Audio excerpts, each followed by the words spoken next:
সাকিব আল হাসান নামটির সঙ্গে পরিচিত নন বিশ্ব ক্রিকেটের এমন কেউ আছেন? আধুনিক ক্রিকেটের বিশ্বসেরা অলরাউন্ডারের তালিকা করলে উপরের দিকেই থাকবেন তিনি। এমনকি সর্বকালের সেরা অলরাউন্ডারের সংক্ষিপ্ত তালিকা করলেও থাকবে সাকিবের নাম। সেই সাকিবের ক্রিকেট অধ্যায়েরও শেষ হতে চলল। ২৬ সেপ্টেম্বর আকস্মিকভাবে টেস্ট ও টি-20 থেকে অবসর ঘোষণা করেছেন ৩৭ বছর বয়সী এই তারকা। দেশের মাঠে আগামী মাসে দক্ষিণ আফ্রিকার বিপক্ষের টেস্টই হবে সাকিবের শেষ টেস্ট ম্যাচ। কানপুরে ২৭ সেপ্টেম্বর ভারতের বিপক্ষে সিরিজের দ্বিতীয় ও শেষ টেস্ট খেলবে বাংলাদেশ। তার আগের দিন সংবাদ সম্মেলনে এসে সাকিব বলেছেন, যেটা মনে হয়েছে সামনের হোম সিরিজ আমার শেষ সিরিজ হবে। এভাবে ফারুক ভাই ও নির্বাচকদের সঙ্গে কথা হয়েছে। মিরপুর টেস্ট হবে আমার শেষ টেস্ট, বিশেষ করে টেস্টে।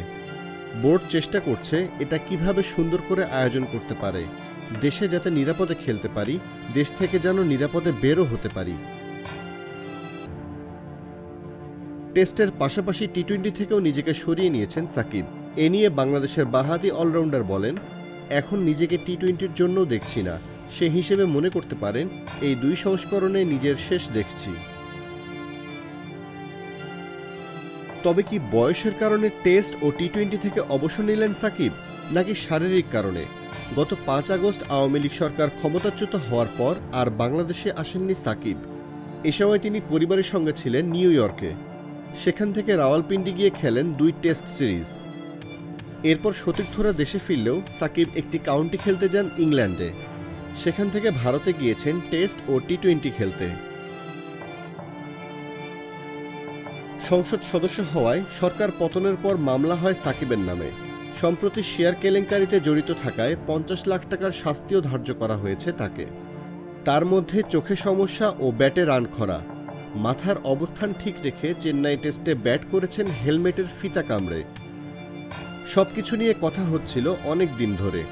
তবে এসব কিছু চাপের কারণে অবসর নিলেন সাকিব।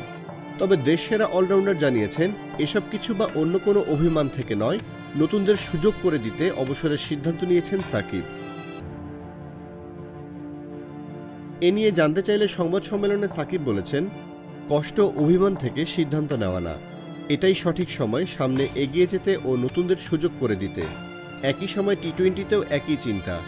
নির্বাচক, সভাপতি, বোর্ডের সবার সঙ্গে কথা বলেছি, এটাই সেরা সময় টি-20তে আমি মুভ অন করি।